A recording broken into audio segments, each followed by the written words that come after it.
Assalamualaikum warahmatullahi wabarakatuh. Innal hamdalillah nahmaduhu wa nasta'inuhu wa nastaghfiruh wa na'udzu billahi min shururi anfusina wa min sayyiati a'malina may yahdihillahu fala mudhillalah wa may yudlil fala hadiyalah wa asyhadu an la ilaha illallah wahdahu la syarikalah wa asyhadu anna Muhammadan abduhu wa rasuluh. Allahumma shalli wa sallim ala sayidina Muhammad wa ala alihi wa sahbihi ajma'in. Amma ba'd.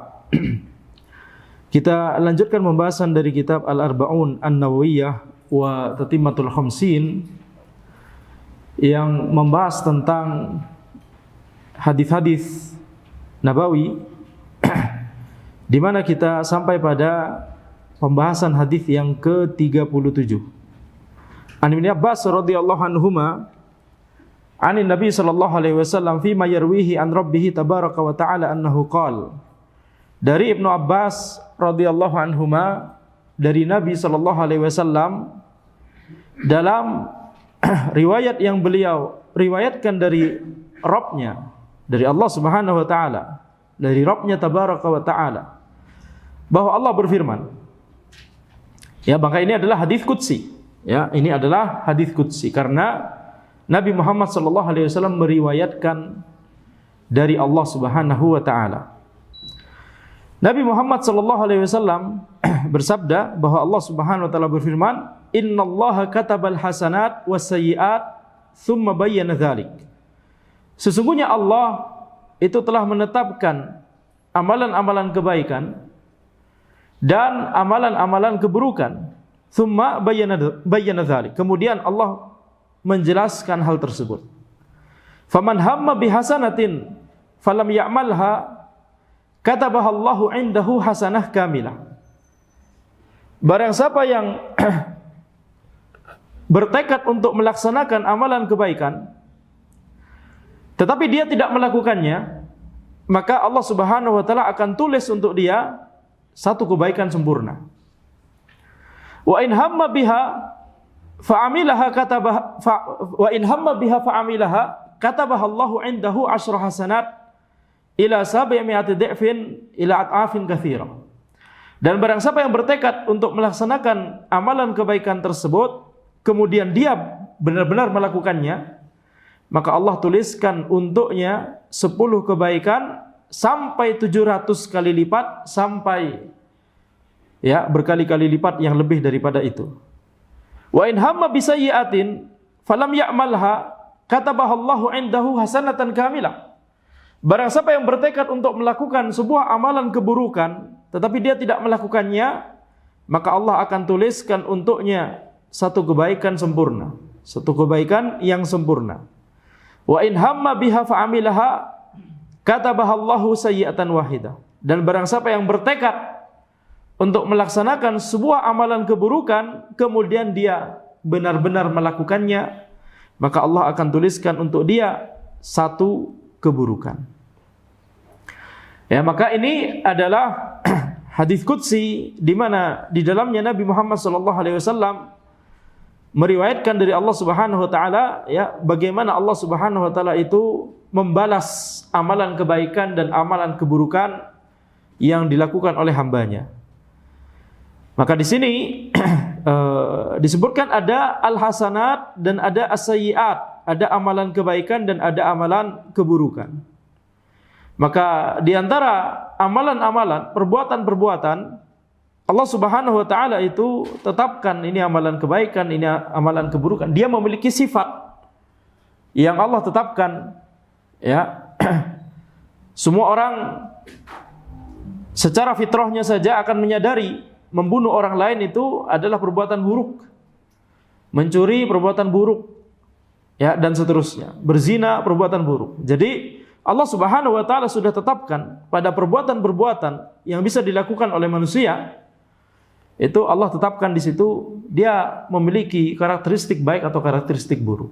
Kemudian itu ditekankan kembali, ya, oleh syariat. Allah Subhanahu wa taala menetapkan, yaitu perintah, menetapkan adanya perintah. Allah memerintahkan amalan yang itu merupakan kebaikan, Allah perintahkan, dan amalan yang berupa keburukan Allah larang. Ya, jadi Ini yakni pembahasannya sebenarnya panjang. Kalau kita misalkan menuju kepada pemahamannya Mu'tazilah dan Asy'ariyah dalam masalah ini, mereka memiliki penyimpangan dalam masalah ini. Akan tapi mungkin ini pembahasannya ya mungkin terlalu berat untuk kita bahas sekarang karena itu butuh pembahasan pendahuluan ya. Jadi Mu'tazilah dan Asy'ariyah itu memiliki ketergelinciran, memiliki penyimpangan ya dalam masalah ini. Jadi kita cukupkan pada pembahasan tentang akidah dari Ahlussunnah wal Jamaah. Sekarang apa inti dari hadis ini? Hadis ini menjelaskan bagaimana Allah Subhanahu wa taala memberikan balasan kepada amalan yang dilakukan oleh hambanya.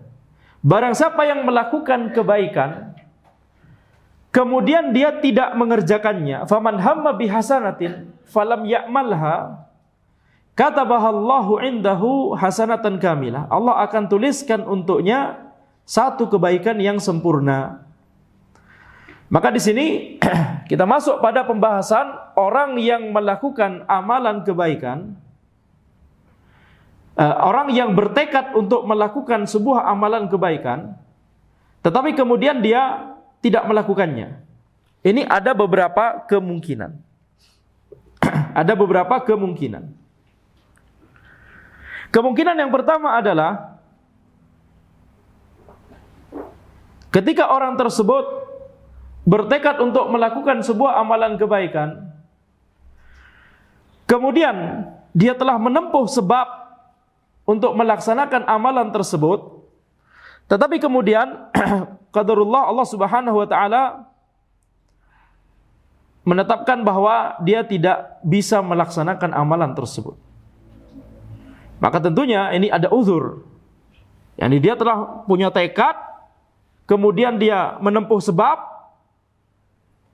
dia mampu untuk melakukan hal tersebut karena sebagaimana yang dijelaskan oleh Syekhul Islam Ibnu Taimiyah rahimahullah, seseorang itu melakukan sesuatu itu ada dua hal di dalam dirinya, ada iradah dan ada kudrah. Nah, iradah dan kudrah, kita mengenal sifat iradah dari Allah, sifat kudrah dari Allah Subhanahu wa taala. Tapi makhluk juga Allah ciptakan memiliki sifat iradah dan kudrah. Tetapi sifat makhluk tentunya berbeda dengan sifat Allah Subhanahu wa taala. Laisa kamitslihi syai'. Tidak ada yang semisal dengan Allah Subhanahu wa taala. Ya, sama seperti Allah memiliki sifat Maha melihat, memiliki sifat penglihatan yang sempurna, pendengaran yang sempurna. Kemudian Allah Subhanahu wa taala menetapkan makhluk juga memiliki sifat pendengaran dan penglihatan, tetapi tidak sempurna. Ya, tetapi dengan hakikat yang berbeda dengan hakikat dari sifat Allah Subhanahu wa taala, sifat penglihatan dan pendengaran Allah Subhanahu wa taala. Maka sebagaimana Allah Subhanahu wa taala memiliki sifat iradah dan kudrah, makhluk ya Allah ciptakan juga memiliki iradah dan kudrah. Iradah itu kehendak, keinginan, tekad kita, niat kita. Kudrah itu adalah kemampuan kita. Nah, seseorang itu bisa melakukan sesuatu, bisa mewujudkan sesuatu kalau terpenuhi dua ini, ada iradah dan ada kudrah. Dia ingin untuk melakukan hal tersebut, kemudian dia mampu untuk melakukan hal tersebut. Nah, di sini ini pembahasan penting di bab ini, di hadis ini. Harus diingat-ingat, ada dua komponen tadi, ada keinginan makhluk, iradah dari makhluk, niat dia, tekad dia. Kemudian yang kedua, kudrah dari makhluk, kemampuan makhluk tersebut untuk melakukan hal tersebut. Yang ini dia bisa, apakah dia bisa menempuh sebab untuk melakukan hal tersebut? Contoh misalkan, ketika seseorang misalkan dia berniat untuk sholat, kemudian dia mampu untuk melakukannya, khalas, yani insya Allah dia akan dimudahkan oleh Allah Subhanahu wa taala untuk melaksanakan ibadah tersebut. Tetapi kemudian ketika dia bertekad untuk melaksanakan sholat, dia mau melaksanakan sholat, tetapi kemudian dia qadarullah kemudian sakit ya, atau misalkan pingsan, nggak jadi melakukan sholat tersebut, betul? Karena nggak punya kudrah, nggak punya kemampuan untuk melaksanakan hal tersebut. Nah, di sini kemungkinan pertama dari orang yang dia sudah punya tekad, dia punya iradah, dia punya tekad untuk mengerjakan sebuah amalan kebaikan, tapi dia nggak jadi mengerjakannya. Kenapa? Ya, karena Allah tetapkan dia tidak bisa melakukan hal tersebut walaupun dia sudah menempuh sebab. Maka hukumnya untuk kategori pertama ini, dia akan mendapatkan pahala yang sempurna. Sebagaimana firman Allah Subhanahu wa taala, "Wa may yakhruju min baitihi muhajiran ila Allahi wa rasulih." Barang siapa yang keluar dari rumahnya dalam rangka berhijrah kepada Allah dan Rasulnya, tsumma yudrikhul maut, ya, kemudian kematian itu menjumpainya, faqad waqa'a ajruhu 'ala Allah. Maka pahalanya itu sudah dituliskan oleh Allah Subhanahu wa taala. Sudah diberikan oleh Allah Subhanahu wa taala, sudah ditetapkan oleh Allah Subhanahu wa taala. Baik. Jadi orang ini keluar dari rumahnya, dia mau melaksanakan hijrah kepada Allah dan Rasulnya. Dia mau pindah dari daerahnya tersebut karena ya, daerahnya tersebut adalah negeri kufur, misalkan negeri kafir misalkan, atau daerah yang dipenuhi syiar kekufuran atau kefasikan. Dia pengen hijrah ke negeri Muslim atau ke daerah yang di dalamnya lebih tersebar syiar-syiar ketaatan dan ketakwaan kepada Allah Subhanahu wa taala. May yakhruj min baitihi, barang siapa yang keluar dari rumahnya. Ini berarti apa? Dia sudah menempuh sebab. Dia memiliki kudrah. Dia sudah melakukan amalan itu, dia sudah keluar dari rumahnya. Muhajiran ila Allahi wa rasulih, dalam rangka berhijrah karena Allah dan Rasulnya. Ini menjelaskan tentang iradah dia. Menjelaskan tentang kehendak dia, apa tujuan dia keluar rumah. Ternyata tujuan dia keluar dari rumahnya tersebut adalah dalam rangka hijrah kepada Allah dan Rasulnya, mau pindah. Tetapi kemudian, walaupun orang tersebut sudah terpenuhi iradah sama kudrah, sudah ada kehendak dan sudah ada kemampuan untuk mengerjakan hal tersebut, kalau Allah tidak izinkan hal itu terjadi, itu tidak akan terjadi. Betul? Wa ma tasyauna illa ayyasha Allahu rabbul alamin. Tidaklah engkau menghendaki sesuatu kecuali setelah Allah menghendaki sesuatu hal tersebut. Jadi walaupun kita menghendaki hal tersebut, bahkan walaupun kita sudah menempuh sebab untuk mengerjakan amalan tersebut, maka ketika Allah tidak mengizinkannya, maka itu tidak akan terjadi. Sebagaimana yang dilakukan oleh yakni Namrud kepada Nabi Ibrahim alaihissalam ketika Nabi Ibrahim alaihissalam mau dibakar. Ya, sudah ada tekad dari raja tersebut, yang kafir tersebut, kemudian sudah menempuh sebab, bahkan sudah dinyalakan apinya, sudah dibakar, akan tetapi ketika Allah Subhanahu wa taala tidak menghendaki hal tersebut terjadi, maka itu tidak akan terjadi. Kuni bardan wa salaman. Wahai api, jadilah engkau sesuatu yang dingin dan sesuatu yang merupakan keselamatan bagi Ibrahim. Allah Subhanahu wa taala memerintahkan api tersebut untuk menjadi sesuatu yang dingin dan sesuatu yang merupakan keselamatan bagi Nabi Ibrahim alaihissalam. Maka ketika Allah tidak mengizinkan itu terjadi, itu tidak akan terjadi. Sama seperti ini. Kalau itu keburukan, Allah tidak izinkan terjadi, tidak akan terjadi. Nah, di sini amalan kebaikan Allah tidak izinkan terjadi, itu tidak akan terjadi. Tetapi Allah tidak menyia-nyiakan yakni kesungguhan dari hambanya. Ketika orang tersebut sudah bertekad, sudah berniat untuk melaksanakan hijrah kepada Allah dan Rasulnya sallallahu alaihi wasallam, dan dia sudah menempuh sebab tersebut, maka ketika kematian itu menjumpainya, dia meninggal di tengah jalan, maka pahalanya itu sudah dituliskan oleh Allah Subhanahu wa taala. Jadi diberikan pahala yang sempurna. Ini kategori pertama. Kemungkinan pertama dari orang yang bertekad untuk melakukan sebuah amalan kebaikan, kemudian dia sudah melaksanakan, menempuh sebabnya, tapi Allah tetapkan amalan kebaikan tersebut tidak jadi dia lakukan atau tidak berhasil dia lakukan. Tetap diberikan pahala yang sempurna.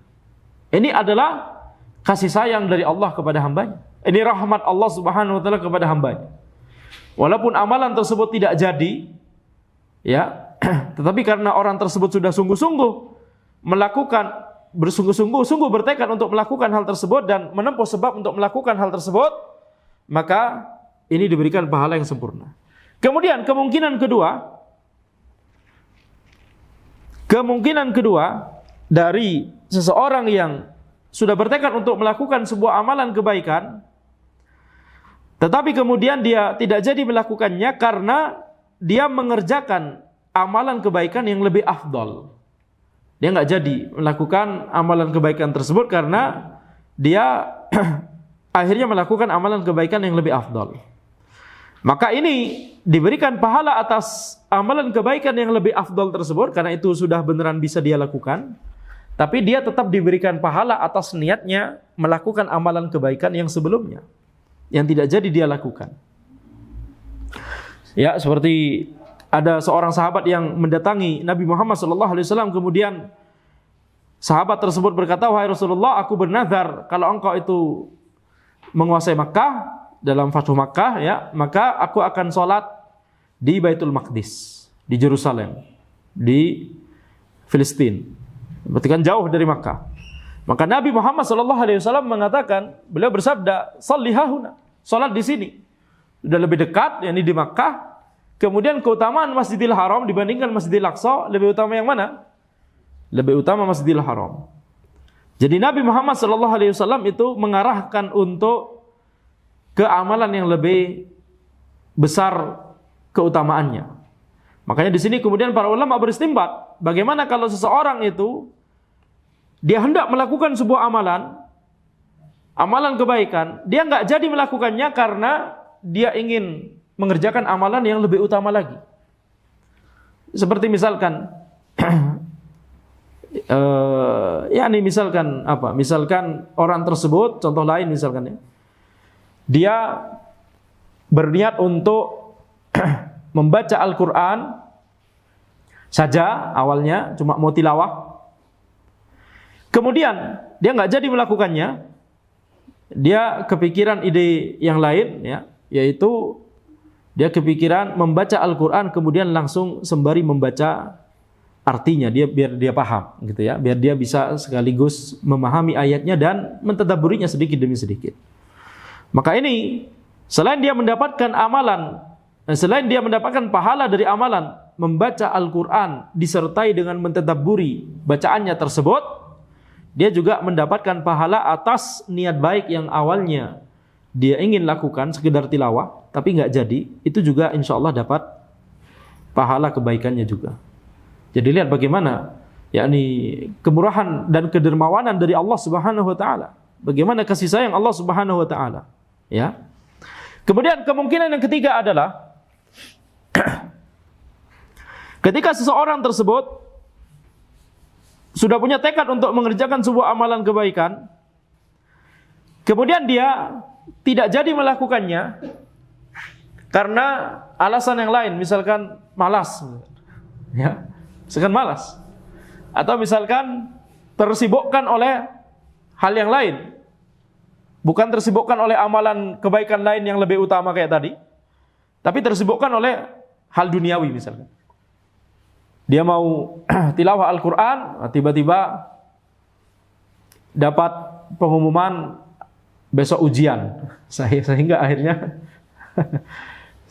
kemudian dia nggak jadi untuk tilawah tersebut. Akhirnya belajar, atau sekedar malas kata para ulama. Dia awalnya mau tilawah, dia sudah punya tekad, tidak hanya sekedar terbersit saja, tapi dia sudah punya tekad itu.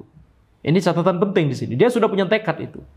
Tapi kemudian ya kok lama-lama sepertinya gravitasi makin berat, makin besar, ya, kepala makin tertarik ke arah bantal. Beratnya kepalanya makin tidak bisa dia bendung. Nah, jadi akhirnya dia nggak jadi melakukan hal tersebut, ya, karena malas-malesan kayak tadi. Ini tetap diberikan pahala, ya, oleh Allah Subhanahu wa taala atas niatnya tersebut, tetapi tentunya tidak diberikan pahala dari sisi karena dia tidak melakukan perbuatan itu. Jadi pahalanya beda dengan dua kategori sebelumnya, dua kemungkinan sebelumnya. Apalagi kemungkinan yang pertama yang dia sudah beneran menempuh sebab tapi tidak jadi. Nah, seperti seseorang mau kajian ke masjid di tengah jalan ban kempes. Ya, jadi itu tidak, akhirnya nggak jadi melakukan menghadiri majelis ilmu tersebut. Nah, ini sama, dia mendapatkan pahala yang sempurna, pahala karena niatnya dan pahala seolah-olah bagaimana kalau dia melakukan amalan tersebut diberikan pahala sempurna. Tapi kalau kemungkinan yang ketiga ini, dia cuma diberikan pahala atas niatnya saja, atas tekadnya saja. Tapi dia tidak mendapatkan pahala dari sisi amalan. Kenapa? Karena dia tidak jadi melakukan amalan tersebut. Taib. Jadi ini kemungkinan yang ketiga. Nah sekarang bagaimana kalau orang tersebut melakukan atau dia punya tekad untuk melakukan amalan kebaikan tersebut, kemudian dia alhamdulillah berhasil melakukannya. Maka Allah berfirman, wa in hamma biha fa'amilaha katabahallahu indahu asyra hasanat ila 700 dhi'fin ila at'afin katsira. Jika dia memiliki tekad untuk mengerjakan amalan kebaikan, kemudian dia berhasil melakukannya, maka Allah akan tuliskan untuk dia 10 kebaikan sampai 700 kali lipat, sampai berlipat-lipat lebih dari itu. Jadi tidak hanya diberikan satu pahala yang sempurna, akan tetapi bisa sampai, di sini minimalnya disebut 10 kebaikan, 10 kali lipat. Di sini minimalnya ditulis 10 kali lipat, sampai 700 kali lipat, sampai bahkan lebih dari itu.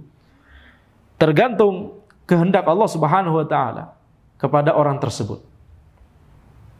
Maka ya, ini menunjukkan, ini sangat jelas menunjukkan rahmat dan kasih sayang dan kedermawanan Allah Subhanahu wa taala kepada hambanya. Baik.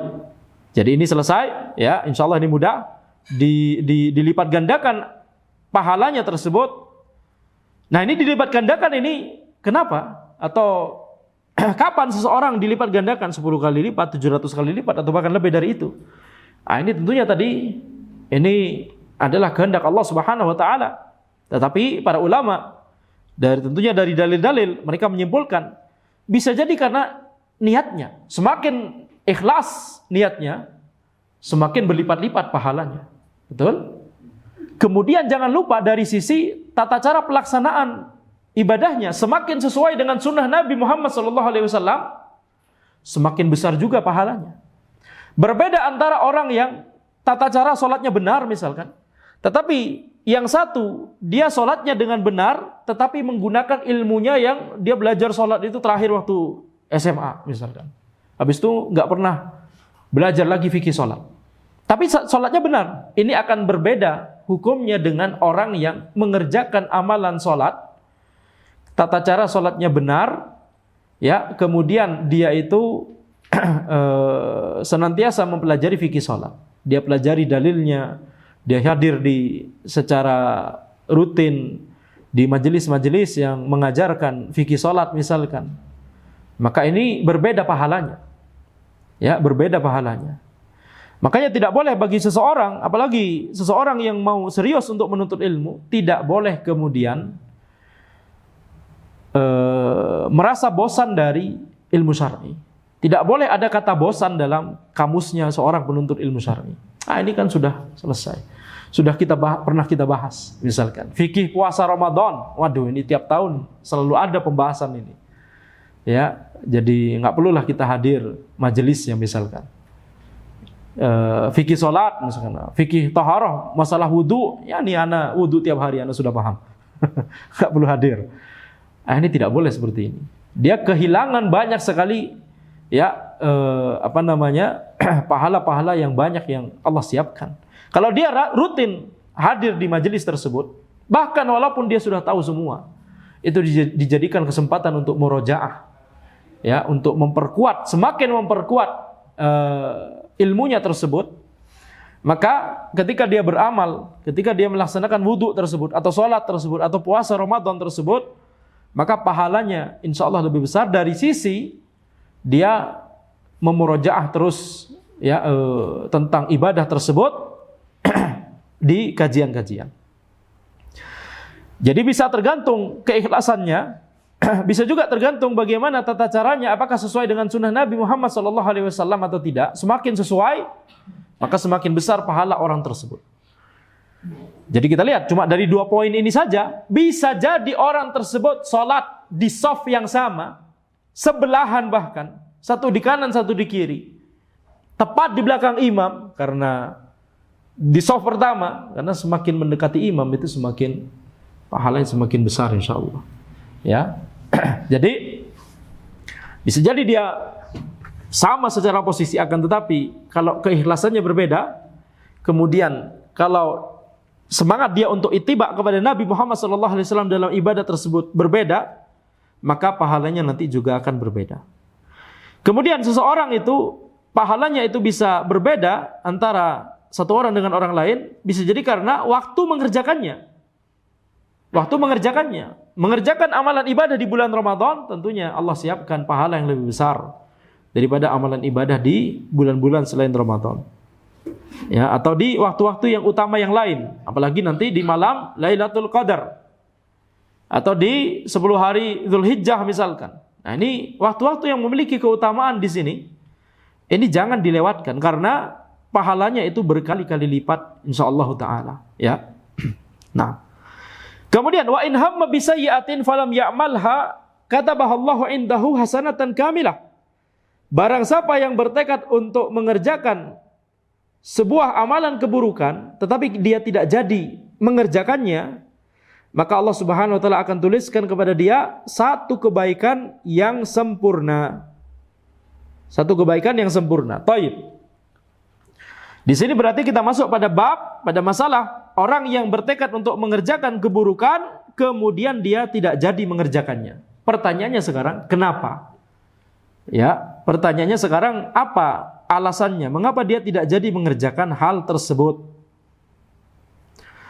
Kemungkinan yang pertama adalah ketika orang tersebut bertekad untuk mengerjakan amalan keburukan, kemudian dia tidak jadi mengerjakannya. Kenapa? Karena Allah Subhanahu wa taala. Dia ingat Allah Subhanahu wa taala. Dia mau mencuri, gak jadi. Kenapa? Karena ingat Allah Subhanahu wa taala.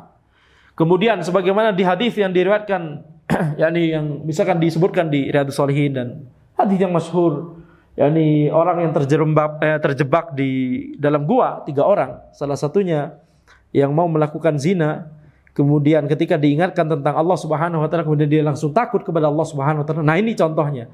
Orang yang mau mengerjakan amalan keburukan, dia mampu, dia punya tekad dan dia bisa saja mengerjakan amalan tersebut. Ya, dia punya iradah dan dia punya kudrah. Dia sudah punya tekad dan dia bisa menempuh sebab untuk mengerjakan keburukan tersebut, tetapi dia tidak jadi melakukannya karena Allah Subhanahu wa taala. Maka ini yang disebut di hadis barusan, ya, dia akan diberikan satu amalan kebaikan yang sempurna. Kenapa? Karena niatnya dia tidak jadi mengerjakan keburukan tersebut karena Allah Subhanahu wa taala. Baik. Ini kemungkinan pertama. Kemungkinan kedua, ketika dia punya tekad untuk mengerjakan keburukan tersebut, dia tidak jadi melakukannya. Kenapa? Karena dia tidak mampu untuk mengerjakan hal tersebut. Ya, dia belum menempuh sebab karena memang tidak mampu untuk menempuh sebab. Yani dia punya tekad sebagaimana yani ada seseorang yang memiliki tekad, kalau seandainya aku punya harta seperti orang itu maka aku akan foya-foya seperti dia misalkan. Atau kalau saya punya kesempatan seperti itu maka saya akan korupsi juga seperti dia. Nah, ini tema korupsi sedang viral, betul tidak? Yani, subhanallah. Semoga Allah Subhanahu wa taala yani menjaga negeri ini dari kezaliman orang yang zalim. Nah, jadi kita lihat di sini ketika orang tersebut punya tekad untuk mengerjakan sebuah amalan keburukan, tapi dia nggak bisa menempuh sebab. Dia tidak bisa menempuh sebabnya. Akhirnya khalas, ini dia tidak jadi melakukan karena memang nggak bisa. Kayak tadi, seandainya saya punya harta seperti orang itu, maka pasti aku akan minum khamr bisa beli khamr seperti dia, begitu ya. Tapi dia nggak bisa menempuh sebab untuk yakni bisa sekaya orang yang dia sedang inginkan, yang sedang dia cita-citakan tersebut. Maka orang seperti ini dituliskan keburukan baginya. Ya, dituliskan keburukan kenapa? Keburukan karena niatnya tersebut. Walaupun dia tidak melakukannya. Ya, jadi hati-hati. Walaupun dia tidak melakukannya, tetapi kenapa dia tidak melakukannya? Bukan karena Allah Subhanahu wa taala, tapi karena dia tidak mampu. Ya, kayak tadi contohnya, seandainya ana punya jabatan seperti itu, maka pasti akan ana korupsi juga sama seperti dia, misalkan. Subhanallah. Nah, dia tidak mampu untuk memiliki jabatan tersebut. Ini diberikan keburukan. Dengan catatan dia beneran tekad ya, dia bertekad, bukan sekedar cuma keinginan-keinginan yang masuk kemudian dia langsung segera tepis misalkan. Ini bisa jadi nggak bisa dihindari oleh seseorang. Ketika ada keinginan-keinginan buruk masuk, gara-gara dengar berita, Masya Allah, ini korupsi bisa sampai triliunan, ratusan triliun misalkan, sehingga enak sekali, misalkan gitu ya. Ada keinginan buruk, tapi kemudian dia langsung tepis, tidak sampai menjadi tekad seperti misalkan ya, ini Anda kalau punya jabatan seperti itu, Anda mau melakukan. Nah, ini sudah jadi tekad. Anda bisa bedakan antara mana yang itu cuma terbersit saja, ya, dengan mana yang itu sudah menjadi tekad atau niat. Maka kalau ini sudah menjadi tekad, maka ini diberikan diberikan balasan keburukan. Dituliskan satu keburukan untuknya atas niatnya tersebut. Tapi kalau cuma terbersitnya pikiran, ya, maka ini tidak dituliskan keburukan. Ya, ini adalah contoh dari kedermawanan Allah juga. Ya, karena berapa banyak kemungkinan pikiran yang buruk itu bisa terbersit kepada seseorang. Kemudian kemungkinan berikutnya, kemungkinan ketiga adalah ketika seseorang itu bertekad untuk melakukan sebuah amalan keburukan, kemudian dia bisa menempuh hal tersebut, dia bisa mengerjakan hal tersebut, tapi Allah tetapkan dia nggak bisa melakukannya. Ini kebalikannya dari kemungkinan pertama dari orang yang mau melakukan amalan kebaikan tadi. Orang mau bertekad melakukan amalan kebaikan, dia bertekad mau hijrah, sudah keluar dari rumahnya, dia sudah punya tekad, punya niat, kemudian dia menempuh sebab keluar dari rumahnya, qadarullah belum sampai ke negeri tempat dia mau hijrah, di tengah jalan dia meninggal dunia. Ya, tapi ini tekadnya apa? Mau mengerjakan amalan kebaikan. Contoh lain tadi, penuntut ilmu mau ke masjid di tengah jalan, nah berarti dia sudah menempuh jalan. Ya, dia sudah menempuh jalan, dia sudah berada di tengah jalan. Tapi qadarullah bannya kempes misalkan. Jadi ini diberikan apa tadi? Hukumnya apa? Diberikan satu kebaikan yang sempurna, betul tidak? Nah, kalau sebaliknya gimana? Orang tersebut berniat, bertekad, bukan hanya terbersitnya pikiran, tapi dia punya niat yang kuat untuk mengerjakan amalan keburukan tersebut, dan dia sudah menempuh sebab, tapi qadarullah tidak jadi. Contohnya apa?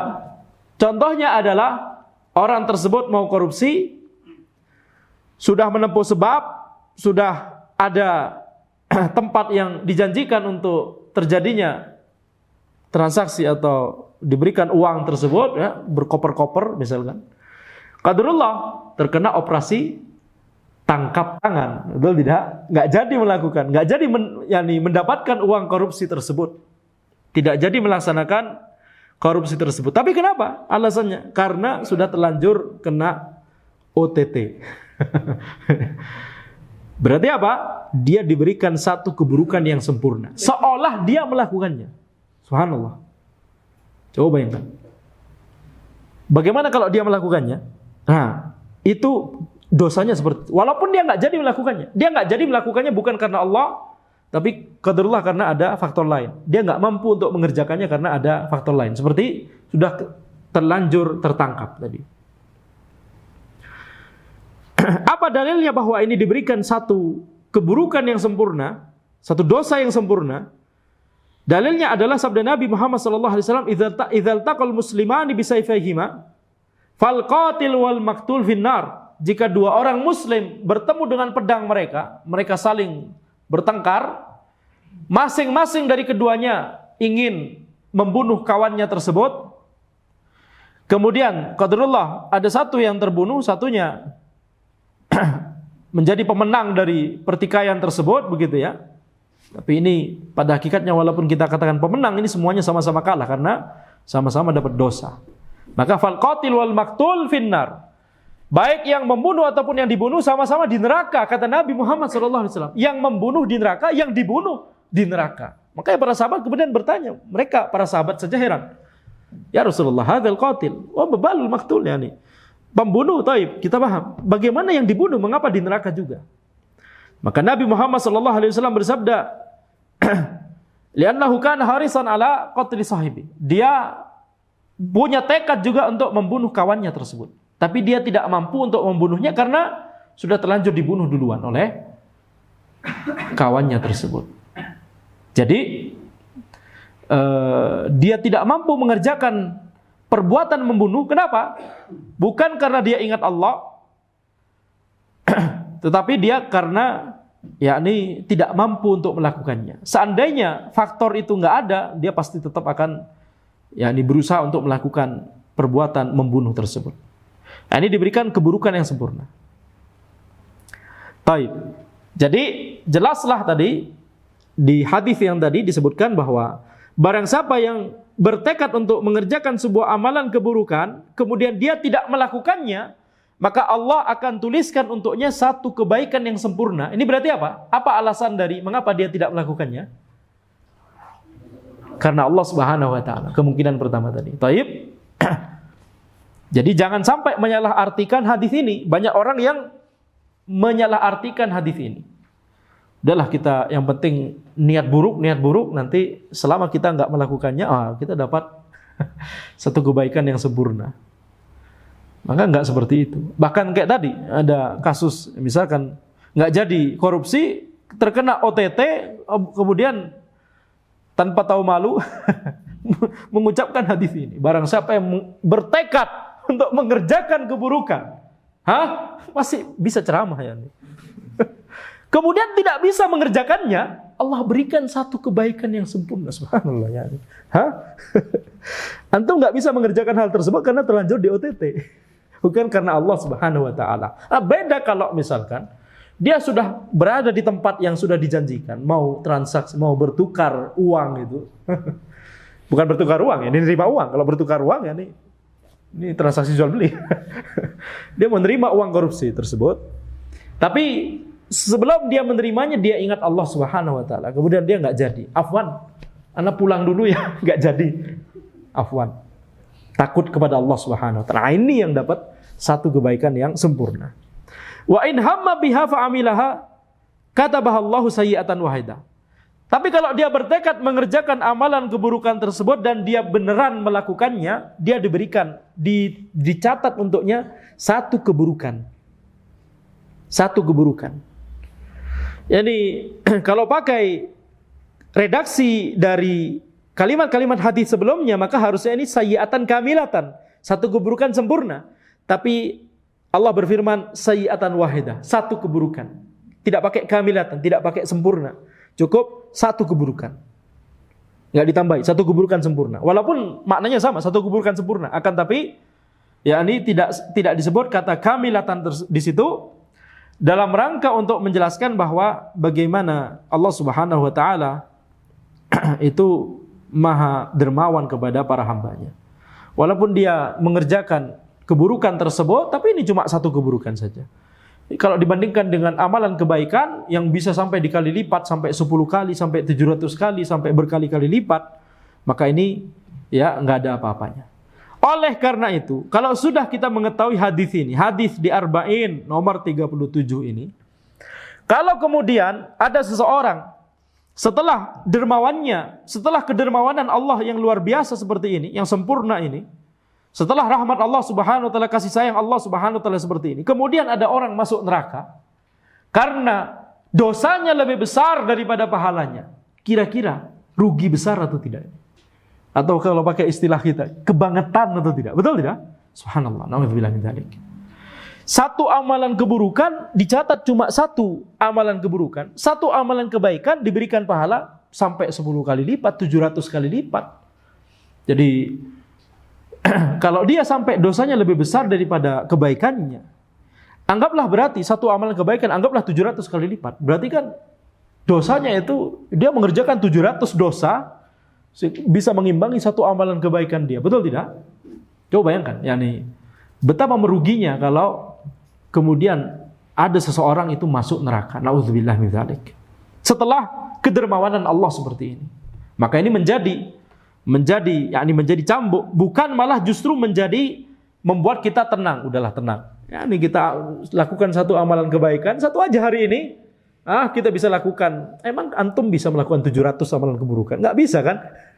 30 amalan keburukan tetap menang satu amalan kebaikan. Taib. Sebagian orang punya mentalitas seperti ini.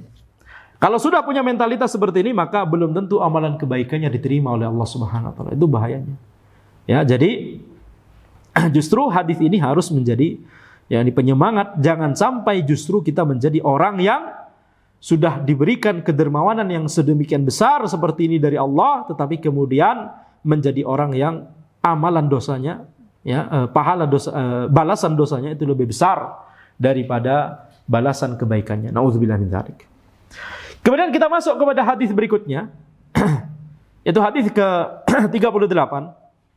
An Abi Hurairah radhiyallahu anhu qala Rasulullah sallallahu alaihi wasallam. Dari Abu Hurairah radhiyallahu anhu bahwa Nabi Muhammad sallallahu alaihi wasallam bersabda, "Innallaha ta'ala qala." Sesungguhnya Allah Subhanahu wa taala berfirman. Lagi-lagi hadis qudsi. Nabi Muhammad sallallahu alaihi wasallam bersabda bahwa Allah Subhanahu wa taala berfirman, "Man adali waliyan faqad adzantuhu bil harb." Barang siapa yang memusuhi atau membenci seorang waliku, maka aku akan umumkan kepadanya perang. Aku akan umumkan perang kepadanya. Jadi ini ancaman dari Allah Subhanahu wa taala. Barang siapa yang memusuhi waliku, wali Allah Subhanahu wa taala, maka aku akan umumkan perang kepadanya. Wa ma taqarraba ilayya 'abdi bi syai'in ahabba ilayya mimma aftaradtuhu alaihi. Dan tidaklah seorang hambaku itu mendekatkan diri kepadaku dengan sesuatu yang lebih aku cintai daripada apa yang aku wajibkan kepadanya. Yani amalan-amalan yang wajib, amalan-amalan yang fardu ain. Itu amalan yang paling dicintai oleh Allah. Wala yazalu 'abdi yataqarrabu ilayya bin nawafil hatta uhibbah. Dan hambaku itu terus-menerus mendekatkan diri kepadaku dengan amalan-amalan sunnah sampai aku mencintainya. Fa idza ahbabtuhu kuntu sam'ahu alladhi yasma'u bih wa basarahu alladhi yubsiru bih wa yadahu allati yabtishu biha wa rijlahu allati yamshi biha. Dan kalau aku sudah mencintai hambaku tersebut, maka aku akan menjadi pendengaran yang dia mendengar dengannya, penglihatan yang dia menjadi melihat dengannya, tangan yang dia memukul dengannya, wa rijlahu allati yamshi biha, dan kaki yang dengannya dia berjalan. Wala in sa'alani la'utiyanna wala in ista'adzani la'u'idhanna. Dan kalau dia itu meminta kepadaku, sungguh aku akan memberi kepada dia. Dan kalau dia itu meminta perlindungan kepadaku, maka sungguh aku akan memberikan perlindungan kepadanya. Baik. Nah, di sini dalam hadis ini ada beberapa kalimat, masing-masing dari kalimat ini memiliki faedah yang sangat banyak dan sangat besar. Sesungguhnya Allah Subhanahu wa taala berfirman, "Man adali waliyan faqad adzantuhu bil harb." Barang siapa yang memusuhi waliku, maka aku akan umumkan perang kepadanya. Menunjukkan bahwa Allah memiliki wali Allah Subhanahu wa taala. Pertanyaannya, siapakah wali Allah Subhanahu wa taala? Siapakah yang disebut sebagai wali Allah Subhanahu wa taala? Apakah orang yang enggak pakai baju kemudian mendatang ke masjid dianggap wali oleh orang-orang, kemudian pakaian compang-camping atau bahkan enggak pakai baju, rambut juga berantakan dan seterusnya, maka ini Tentunya tidak demikian. Ciri-ciri dari wali atau kriteria dari seseorang itu, apakah dia adalah wali Allah atau tidak? Sebagaimana yang disebutkan di ayat alladzina amanu wa kanu yattaqun. Ya, ala inna awliya Allahi la khaufun alaihim wa lahum yahzanun alladzina amanu wa kanu yattaqun. Sesungguhnya wali-wali Allah tidak ada rasa takut bagi mereka dan tidaklah mereka bersedih. Mereka itu adalah orang-orang yang beriman dan bertakwa kepada Allah Subhanahu wa taala. Jadi ini ciri dari wali Allah. Orang yang beriman dan bertakwa kepada Allah Subhanahu wa taala. Jadi dia minimalnya adalah mengerjakan amalan yang wajib, meninggalkan amalan yang haram, dan kalau dia tergelincir pada suatu keharaman atau tergelincir dia tidak mengerjakan suatu kewajiban, dia langsung bertaubat. Minimalnya ini adalah wali Allah Subhanahu wa taala. Apalagi kalau dia mengerjakan kewajiban, mengerjakan yang sunnah juga, meninggalkan yang haram, meninggalkan yang makruh juga, kemudian meninggalkan sebagian perkara yang itu, sebagian perkara mubah tapi itu bisa menjatuhkan muruahnya, dia tinggalkan. Kalau dia tergelincir kepada keharaman, dia langsung bertaubat. Nah, apalagi kalau tingkatannya seperti ini. Ini tentunya tingkatan kewaliannya lebih tinggi lagi. Jadi seseorang itu bisa jadi dia menjadi wali Allah walaupun tidak diketahui oleh orang lain. Walaupun orang tidak menyebutnya sebagai wali.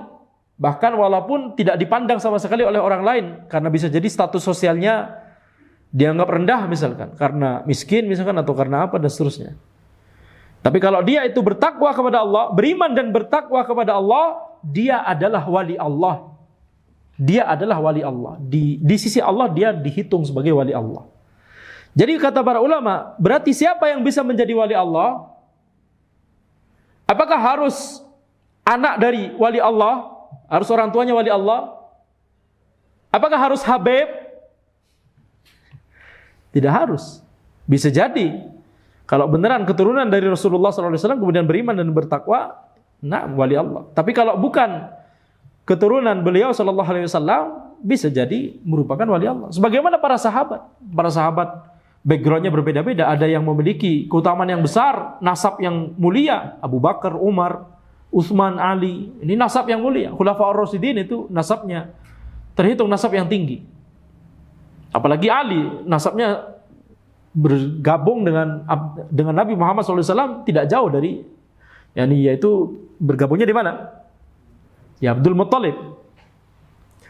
Ya, jadi tapi kita lihat para sahabat yang lain, misalkan Bilal, ya, atau orang-orang yang awalnya budak, kemudian beriman dan bertakwa kepada Allah. Ketika mereka beriman dan bertakwa kepada Allah, mereka menjadi wali Allah Subhanahu wa taala. Jadi, setiap dari kita, kata para ulama ini, setiap dari kita punya peluang untuk menjadi wali Allah. Tergantung kita sekarang, kita mau untuk melaksanakan itu atau tidak. Tidak boleh kita punya pemikiran, waduh anak gak punya potongan jadi wali Allah. Gimana potongannya? Ya, gak ada potongan khusus, potongan rambutnya. Wali Allah itu harus yang pakai gutroh, Ustaz. Pakai kayak Timur Tengah. Kalau kita udah hidung pesek, ya, gak seputih mereka misalkan, tidak ada seperti itu. Ya, jadi wali Allah karakteristiknya bukan dengan ciri fisik, tapi keimanan dan ketakwaan. Sebagaimana yang disebutkan di ayat tadi, alladzina amanu wa kanu yattaqun. Ya, ini namanya wali Allah. Nah, orang yang memusuhi wali Allah Subhanahu wa taala, Allah umumkan perang kepadanya, berbahaya. Tidak boleh bagi kita untuk memerangi wali Allah, benci kepada wali Allah, benci kepada orang-orang yang mendakwahkan sunnah, orang-orang yang mendakwahkan tauhid, memerangi kesyirikan, memperingatkan umat dari kebid'ahan. Nah, orang yang seperti ini malah diperangi, malah dimusuhi, ya, malah dibubarkan kajiannya, berbahaya. Allah umumkan perang kepadanya. Kalau perang tersebut tidak terasa baginya di dunia, nanti akan sangat terasa di akhirat. Bisa jadi Allah akan membuat efeknya terasa di dunia, ya, langsung dibalas kontan di dunia, atau balasannya disimpan di akhirat. Ini lebih bahaya lagi. Ya, kalau balasannya itu diberikan di dunia, ada kesempatan orang ini sadar, kenapa Anda begini ya? Apa karena Anda memusuhi kebenaran? Tapi kalau balasannya itu baru diberikan di akhirat, justru diberikan kenikmatan di dunia, ini namanya istidraj, berbahaya. Maka di sini ya tidak boleh bagi kita memerangi kebenaran, memerangi orang-orang yang mendakwahkan kepada kebenaran, termasuk juga tidak boleh kita hasad kepada orang yang sudah jelas-jelas itu mendakwahkan al-haq. Nah, ini ujiannya dari sesama penuntut ilmu, sesama dai, sesama ustadz, sesama syekh, sesama ulama. Ya, kepada ulama lain yang sama-sama mendakwahkan al-haq malah hasad. Nah, ini berbahaya. Nah, ini bentuk memusuhi juga kepada wali Allah Subhanahu wa taala. Wa ma taqarraba ilayya 'abdi bi syai'in ahabba ilayya mimma aftaradtuhu alaihi.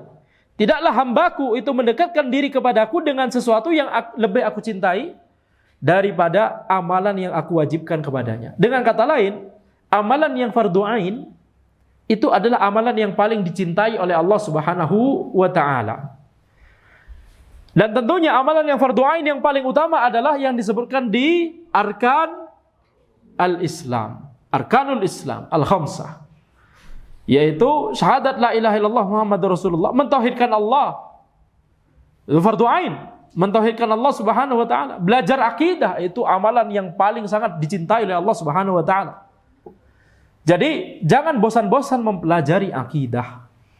Ya, walaupun materinya walaupun antum sudah paham dari awal sampai akhir, pasti insyaallah akan ada faidah baru atau minimalnya itu semakin menghujam, ya, jadi murojaah. Faedah tersebut semakin menghujam, ya. Jadi ini adalah tarbiyah yang ditekankan oleh para ulama. Walaupun misalkan ada faedah yang antum sudah tahu, antum ketika di kajian, antum harus mendengarkan faedah tersebut seolah-olah faedah itu baru antum dengar pertama kali. Ini barokahnya ilmu terletak di situ. Bukan kemudian meremehkan. Bahkan para ulama melarang ketika di kajian misalkan kemudian ada faedah yang antum sudah hafal, ayat atau hadis yang sudah antum hafal, kemudian syekhnya, ustadznya membacakan ayat atau hadis tersebut, kemudian antum di majelis sembari qomat kamit, menunjukkan hafal juga. Itu kata para ulama termasuk adab yang tidak bagus. Sudah kita bahas di majelis ini di kitab Tazkiratus Sami dulu, Tazkiratus Sami wal Mutakallim fi Adabil Alim wal Muta'allim. Sudah khatam kitab tersebut alhamdulillah. Kitab sebelum bahas arba'in ini.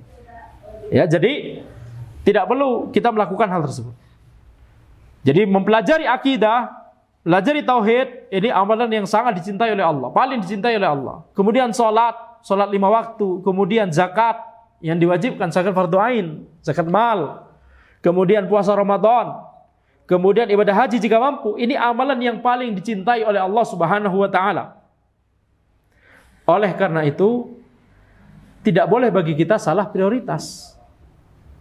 Tidak boleh bagi kita salah prioritas. Betul, salat tarawih itu adalah yakni dilaksanakan di Ramadan saja, betul tidak? Kalau salat malam di waktu-waktu yang lain kan sendiri-sendiri.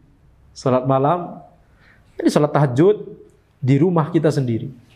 Nah, ini salat malam di Ramadan itu dikerjakan berjamaah, yaitu salat tarawih. Betul, itu cuma di Ramadan. Tetapi harus kita sadari bahwa salat tarawih itu hukumnya apa? Wajib, fardu ain, fardu kifayah atau sunnah, atau mubah, atau makruh, atau haram. Apa hukumnya? Sunnah. Salat tarawih hukumnya sunnah. Sehingga tidak boleh bagi kita semangat untuk mengerjakan sholat tarawih, tapi sholat maghrib kita entengkan. Kenapa? Karena kita sibuk bukber, buka bersama. Kita remehkan sholat maghrib, nggak berjamaah di masjid. Kenapa? Sibuk buka bersama sama kawan-kawan. Ya, tanggal 1 sampai 29 atau 30 Ramadan itu sudah full dengan bukber dengan angkatan SD, bukber dengan angkatan SMP. Udah gitu, angkatan SMP yang geng ini, angkatan SMP yang geng itu. Betul tidak? Geng yang kelas 1, geng yang kelas 2, geng yang kelas 3. Bestie kelas 1, bestie. Betul? Hah? Angkatan kuliah. Nah, ini bestie, ini angkatan yang ini nanti ada yang apa namanya, yang lebih majemuk, bukan bestie kita semua, tapi formalitas saja datang ke situ. Akhirnya, ya, kenapa antum ketawa? Sangat relevan atau gimana? Merasa? Setiap grup WA itu sudah ada jadwal bukbernya masing-masing. Sehingga apa? Sehingga yakni amalan sholat maghrib berjamaah di masjid udah berapa banyak yang ketinggalan. Kemudian Ramadannya, akhirnya puasa Ramadan harusnya digunakan untuk memperbanyak amalan ibadah, justru malah jadi event organizer bukber-bukber tersebut. Ya, sholat maghrib berjamaahnya dientengkan, sholat subuh masih ketiduran, tapi sholat isya karena habis itu langsung tarawih itu semangat sekali. Betul? Bukankah fenomena? Berapa banyak jamaah masjid ketika sholat isya habis itu tarawih dibandingkan dengan sholat subuh, lebih banyak mana? Hah? Lebih banyak sholat isya langsung tarawih, betul tidak? Iya. Yani ya itu bagus karena itu menunjukkan masih ada keinginan untuk mengerjakan amalan ibadah. Tapi maksud ana adalah jangan salah prioritas. Jadi prioritaskan pertama kali yang harus kita jadi perhatian utama adalah sholat 5 waktu berjamaah di masjid. Jadi harusnya kalau kita semangat untuk mengerjakan sholat isya habis itu tarawih, kita harus lebih semangat lagi untuk mengerjakan sholat 5 waktu yang berjamaah itu.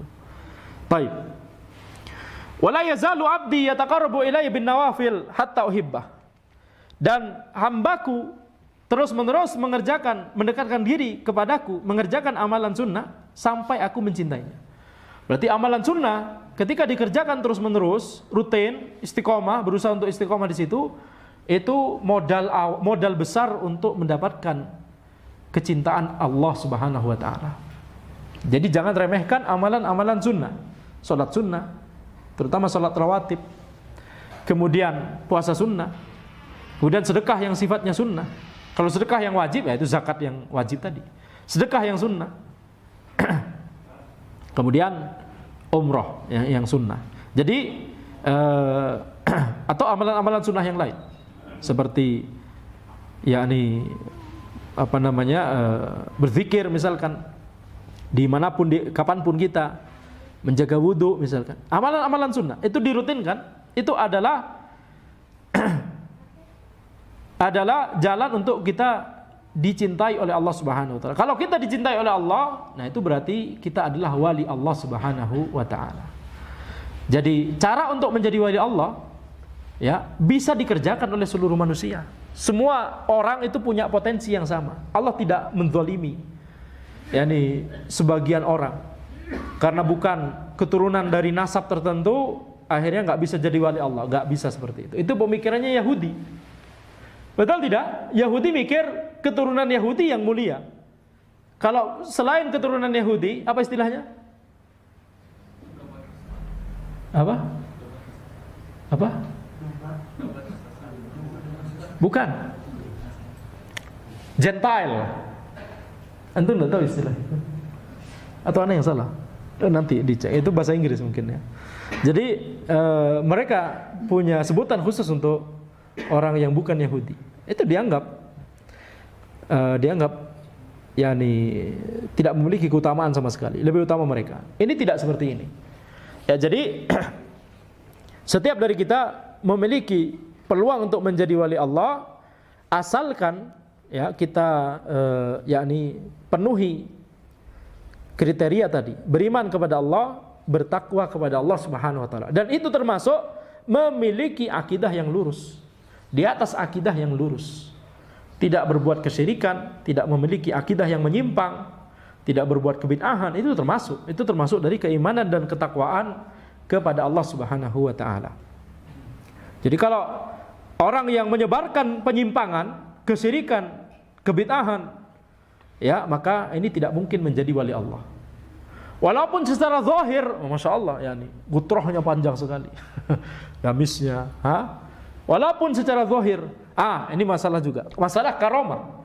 Yang namanya wali Allah tidak mesti diberikan karomah oleh Allah Subhanahu wa taala. Naam, karomah itu kita yakini, Ahlussunnah meyakini bahwa Allah itu memberikan karomah kepada sebagian wali Allah Subhanahu wa taala, tapi tidak semua. Tidak harus seorang wali Allah diberikan karomah oleh Allah Subhanahu wa taala. Kenapa? Karena tujuan karomah itu adalah untuk memperkuat keimanan. Kalau imannya sudah kuat, nggak perlu didukung, ditopang oleh karomah. Makanya para ulama mengatakan karomah di zaman tabi'in lebih banyak daripada karomah di zaman sahabat. Kenapa? Zaman sahabat nggak perlu ditopang oleh karomah, karena mereka imannya lebih kuat daripada imannya tabi'in. Mereka langsung melihat bagaimana ketika wahyu diturunkan kepada Nabi Muhammad SAW, bagaimana efek yang diterima oleh Nabi Muhammad SAW, keringat bercucuran. Kemudian ya beliau membacakan ayat yang diturunkan kepada beliau tersebut. Mereka para sahabat itu membersamai langsung, berjuang bersama dengan Nabi Muhammad SAW. Mereka menjalani yang kita baca di episode-episode di sirah, mereka yang menjalani langsung. Keimanan dan ketakwaan mereka teruji dari berbagai episode dalam sirah tersebut. Ya, berbagai fase dalam sirah tersebut. Jadi keimanan sahabat nggak perlu kita pertanyakan ya lagi. Tapi ketika masuk era tabi'in, maka dibutuhkan penguat untuk menguatkan keimanan mereka, maka kemudian ya diturunkan karomah kepada sebagian dari wali Allah Subhanahu wa taala di era tabi'in. Ya, sampai era sekarang, sampai akhir zaman. Ya, kita tidak mengingkari hal tersebut. Akan tetapi tidak mesti, itu yang tadi poin tadi. Tidak mesti seorang wali Allah kemudian punya karomah. Makanya jangan kemudian merasa, ini mungkin sebagian orang merasa, masa Anda jadi wali Allah, Anda nggak punya karomah sama sekali? Hah? Anda nggak punya karomah sama sekali? Yang ada biskuit. Ada nggak biskuit? Nggak ada. Nggak tahu. Apa namanya? Ini sudah mendekati waktu azan, betul tidak? Ini kita harus tetap fokus. Sebentar lagi insya Allah kita selesai kajiannya, ya. Karena mungkin butuh waktu buat 17.45 insya Allah kita selesaikan. Butuh waktu buat mengurusi logistik. Jadi maksud ana, jangan sampai kita merasa bahwa karena kita merasa tidak punya karomah, kemudian kita merasa tidak mungkin kita jadi wali Allah. Atau sebaliknya, wah orang ini punya hal-hal yang aneh-aneh ini. Dia masuk ke kamarnya, kemudian keluar dia mengatakan, ana baru saja sholat Jumat di Masjidil Haram. Masya Allah. Ini contoh yang sering ana sebutkan. Jam 11:30 siang masuk ke kamarnya, kemudian mengatakan, ya jam 12:30 keluar lagi.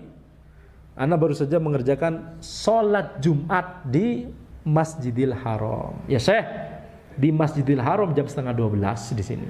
Di Masjidil Haram masih jam 7:30. Ya, antum sholat Jumat apa pagi-pagi jam 7:30 di Masjidil Haram? Ha? Jadi kebanyakan orang yang menyimpang kemudian mengklaim punya karomah itu adalah karomah yang palsu. Ya, kalaupun ada hal-hal yang itu di luar nalar yang terjadi pada dia, itu adalah dari jin, bantuan dari jin, bukan karomah dari Allah Subhanahu wa taala. Baik. Fa idza ahbabtuhu kuntu sam'ahu alladhi yasma'u bih wa basarahu alladhi yubsiru bih wa yadahu allati yabtishu biha wa rijlahu allati yamshi biha. Kalau aku mencintainya, Allah berfirman, kalau aku mencintai orang tersebut, maka aku akan menjadi pendengarannya yang dia mendengar dengannya. Aku akan menjadi penglihatannya yang dia melihat dengannya. Aku akan menjadi tangannya yang dia memukul dengannya. Dan aku akan menjadi kakinya yang dia berjalan dengannya. Apa yang dimaksud dengan hadis ini? Hadis qudsi ini, kalimat ini. Makna zahirnya adalah, kalau kita melihat makna zahir, makna zahirnya adalah, yakni sifat Allah itu menjadi sifat orang tersebut.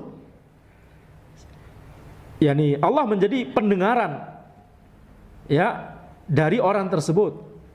Ini kemudian gara-gara memahami dengan makna zahir pada hadis ini, kemudian sebagian orang, terutama orang-orang sufi ya, sufi, mereka kemudian terjerumus kepada pemahaman wahdatul wujud. Berbahaya, menyatunya antara manusia dengan Allah. Karena ini kita lihat kata mereka, ini kita lihat kalau Allah mencintai seseorang, Allah menjadi pendengarannya, Allah menjadi penglihatannya, Allah menjadi tangannya, Allah menjadi kakinya. Berarti menyatu. Wahdatul wujud ini menyimpang. Kita katakan tidak boleh kita memahami pada hadis ini, memahami sesuai dengan makna zahirnya. Kenapa? Karena banyak sekali ayat dan hadis yang lain yang menjelaskan bahwa Allah dengan hambanya itu ya tidak bersatu. Di mana Allah? Di atas arsy. Bukan menyatu di sini, bukan menyatu dengan kita, bukan di pilar ini, bukan di tembok, bukan di mana-mana. Ya, tapi Allah di atas arsy. Jadi kata para ulama, Allah ba'in min khalqi, ba'inun min khalqi. Terpisah dari makhluknya, tidak bersatu. Tidak menyatu, tidak larut, tidak menyatu. Begitu ya, tidak bercampur, terpisah. Ba'inun bainunah. yakni terpisah. Allah di mana? Di atas arsy. Bahkan para ulama menjelaskan alam semesta ini seluruhnya, kita bisa bayangkan misalkan ini lingkaran, misalkan seluruh alam semesta, seluruh makhluk Allah di sini, Allah di luar itu ya. Allah terpisah dari makhluknya. Allah di atas arsy. Tinggi di atas arsy. Nah, tinggi di atas arsy, tingginya di sini, tinggi ini adalah ketika kita mengatakan ini sifat Allah, Allah Maha Tinggi. Tinggi yang merupakan sifat Allah di sini beda dengan tinggi yang kita katakan tinggi, rendah, atas, bawah, kanan, kiri, depan, belakang. 6 arah ini ya, 6 arah yang disebutkan. Para ulama membahas ini, 6 arah yang dimaksud. Ada kanan, kiri, depan, belakang, atas, bawah. Allah di mana? Di atas. Atas di sini maksudnya ketika antum mengatakan atas, yakni atas lawannya bawah, temannya kanan sama kiri, temannya depan sama belakang, bukan itu yang dimaksud. Allah di atas arsy, atas di situ udah merupakan sifat Allah. Allah tinggi, tinggi di situ bukan tinggi, yakni tinggi seperti ada maksudnya arah atas ini. Berarti karena kalau demikian maka nanti berarti kalau Allah di sana tinggi, berarti ke arah sana. Berarti makanya kemudian orang-orang Asy'ariyah berarti Allah terbatasi di sana, berarti nggak di sana, nggak di sana. Makanya Asy'ariyah mengatakan, berarti kalau antum mengatakan Allah tinggi di atas arsy kemudian sambil nunjuk ke sana, berarti ya ini Allah terbatasi oleh tempat. Kita katakan tidak demikian pemahamannya Ahlussunnah. Ya, tidak demikian pemahamannya Ahlussunnah. Tinggi yang antum maksud itu satu arah dari 6 arah yang tadi kita sebut. Ya, itu bukan itu yang kita maksud. Kemudian ini kesalahpahaman ini dilanjutkan tidak hanya oleh Asy'ariyah yang salah paham, dilanjutkan oleh kaum bumi datar. Kalau bumi itu bulat, kita di Indonesia ujung yakni yang berseberangan dari Indonesia itu adalah Amerika Serikat. Jaraknya beda waktunya 12 jam. Jadi kalau Indonesia di atas, Amerika di bawah. Kalau Amerika di atas, Indonesia di bawah. Ya, kalau kita mengatakan Allah tinggi di atas arsy, maka kemudian nanti orang di Amerika juga ini bumi bulat gitu ya. Kalau bumi itu bulat kata mereka, maka orang yang di sini mengatakan Allah di sana, yang di sini mengatakan Allah di sana. Kontradiksi kata mereka. Akhirnya kesimpulannya apa? Bumi datar. Bumi datar. Tapi kalau gitu kalau itu jawab, kalau bumi datar kenapa di Indonesia siang, di Amerika malam? Ya, itu karena bumi bulat. Bumi bulat itu sudah ada ijma' dari kalangan para ulama dan sudah dibuktikan secara sains. Jadi yang dimaksud dengan Allah tinggi di atas arsy itu bukan salah satu dari 6 arah yang ada di makhluk. Ini lingkupan makhluk. Tidak seperti itu. Ya. Jadi cukup katakan sesuai dengan dalil Allah tinggi di atas arsy, yakni tinggi di atas seluruh makhluknya. Makhluk Allah ini, bumi walaupun bulat, maka Allah tinggi dari semuanya. Yani, khalas. Gak bisa kita bayangkan memang. Dengan otak kita memang gak bisa kita bayangkan. Karena kita sedang berbicara tentang sifat Allah Subhanahu wa ta'ala. Betul? Jadi bayangkan bahkan walaupun ini misalkan ini lingkaran, seluruh alam semesta, seluruh makhluk misalkan berada di lingkaran ini misalkan, maka Allah tinggi dari itu semua. Nah, itu gimana tingginya? Khalas, antum nggak paham. Khalas, otak kita memang nggak akan paham. Karena itu termasuk hal yang sangat gaib sekali tentang sifat Allah Subhanahu wa ta'ala. Cukup katakan sesuai dengan apa yang disebutkan di dalil. Allah beristiwa di atas arsy, yakni Allah tinggi di atas arsy. Maksud dari hadis ini, pemahaman yang benar sesuai dengan akidah Ahlussunnah adalah Allah akan memberikan taufik kepada orang tersebut sehingga dia mendengar sesuai dengan apa yang Allah ridhoi. Dia melihat sesuai dengan apa yang Allah ridhoi. Dia melakukan apapun dengan tangannya sesuai dengan apa yang Allah ridhoi, dan dia berjalan dengan kakinya sesuai dengan kepada hal-hal yang Allah ridhoi. Itu maksudnya. Allah berikan taufik kepadanya untuk selalu melakukan apa-apa yang Allah ridhoi. Allah jaga dia. Makanya ketika orang itu sudah dicintai oleh Allah, Ya, ini berarti apa? Dia sudah mengerjakan amalan kebaikan yang wajib, yang sunnah. Ya, dia mengerjakan itu tidak hanya sekedar tidak hanya sekedar menggugurkan kewajiban, tapi dia beneran memiliki kecintaan kepada Allah. Dia benar-benar menjiwai, yakni menjiwai amalan ibadahnya tersebut. Dia benar-benar mendekatkan diri kepada Allah. Gimana kira-kira kondisi orang ini ketika kemudian tiba-tiba lewat sesuatu yang haram untuk dia lihat di jalan, misalkan lewat di depan dia?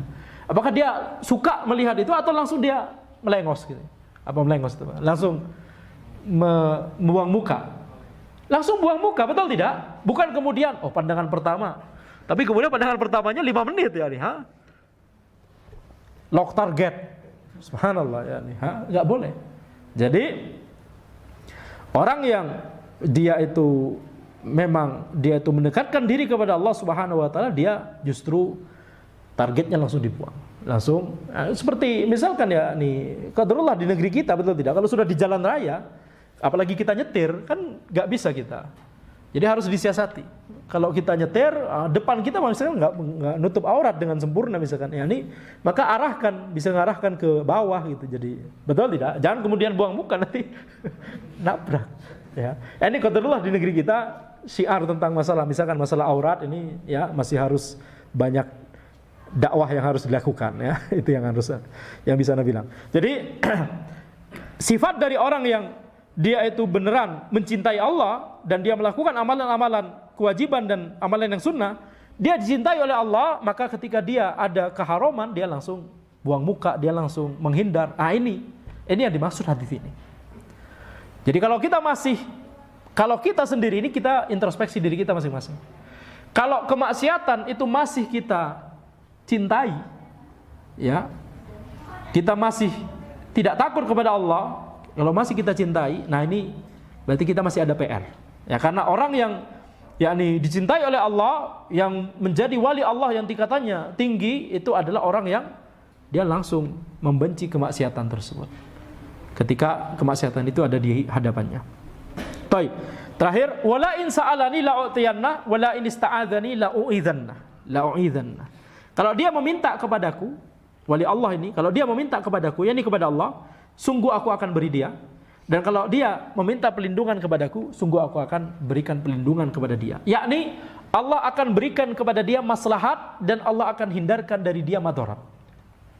Jadi ketika dia meminta, dia meminta maslahat, Allah akan beri. Ketika dia meminta perlindungan, yakni perlindungan dari madarat, Allah akan berikan perlindungan tersebut. Dan maslahat dan madarat yang terbesar itu adalah maslahat dan madarat di akhirat. Jadi kalimat ini sudah mencakup Allah Subhanahu wa taala akan masukkan dia ke dalam surga Allah dan Allah akan hindarkan dia dari api neraka. Nah, demikian yang bisa Anda sampaikan dalam pertemuan kita. Alhamdulillah ya, Allahu a'lam. Subhanakallahumma bihamdika asyhadu an la ilaha illa anta astaghfiruka wa atubu ilaik. Wassalamualaikum warahmatullahi wabarakatuh.